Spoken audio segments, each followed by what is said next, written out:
ایک زناکار نوجوان کا قصہ۔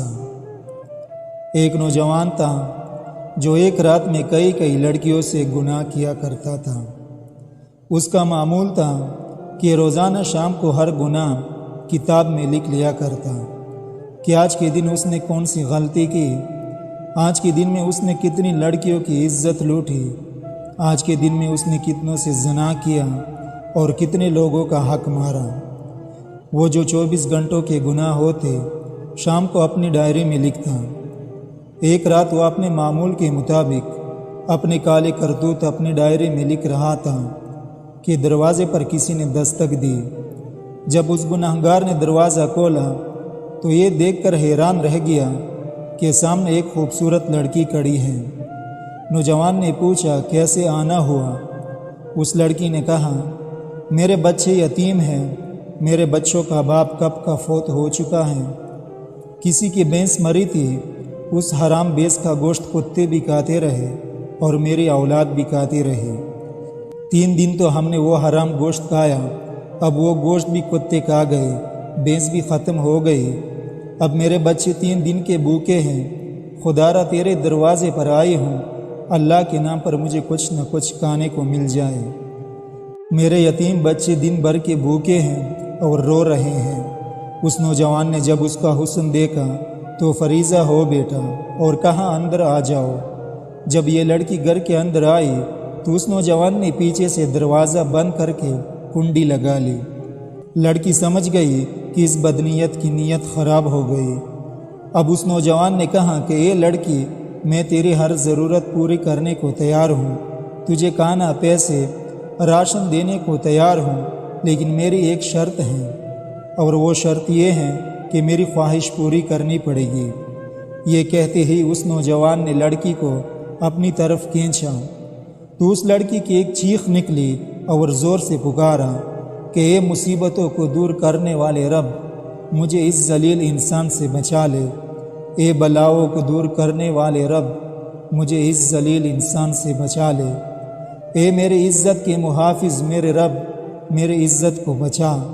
اس لڑکی نے کہا اے نوجوان، نادان تو مجھے موت سے غافل نظر آ رہا ہے، کیا تو نہیں جانتا کہ تجھ سے بہت بڑے طاقتوروں کو موت نے نیلام گھاٹے میں اتار دیا ہے، ان کو سوائے کفن کے کچھ بھی نصیب نہیں ہوا، جو انہوں نے بڑے گھر آباد کیے تھے اور وہ خالی کے خالی رہ گئے۔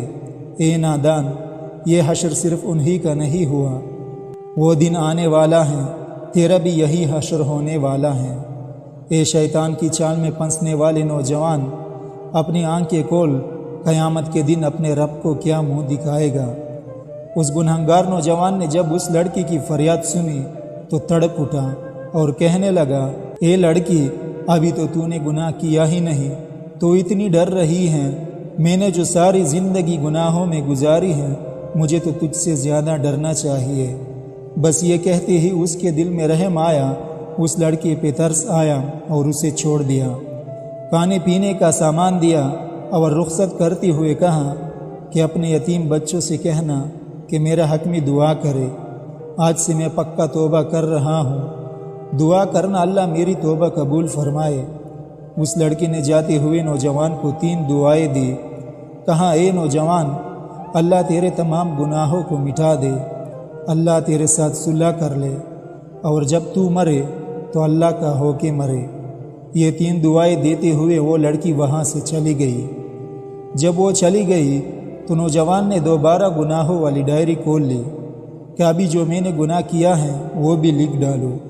جیسے ہی اس نے ڈائری کا پہلا صفحہ کھولا تو اس کے اوپر کچھ بھی نہیں لکھا ہوا تھا، تمام کے تمام گناہ مٹ گئے تھے۔ نوجوان نے تمام صفحے چھان مارے، ہر ایک صفحہ چھان مارا، پچھلے سارے کے سارے گناہ مٹ گئے تھے، سارے صفحے سفید نظر آ رہے تھے، اور غائب سے آواز آئی کہ اے نوجوان، اللہ نے ایک عورت کے ہاتھوں تیرے ساتھ صلح کر لی۔ ایک تو اللہ نے تجھے توبہ کرنے کی توفیق دی ہے، دوسری دعا اللہ نے تیرے ساتھ صلح کی ہے، اور تیسری دعا جب تو مرے گا تو اللہ کا ہو کے مرے گا۔ ناظرین کرام، لکھنے والے لکھتے ہیں جب یہ نوجوان مرا تو اللہ کا ولی بن کر مرا تھا، ساری عمر نمازیں پڑھنے میں گزار دی، ساری عمر قرآن پڑھنے میں گزار دی اور ساری زندگی اللہ اللہ کرنے میں گزار دی۔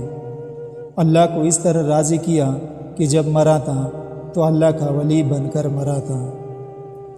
اللہ تعالی ہمیں بھی ان تینوں کی توفیق عطا فرمائے، آمین۔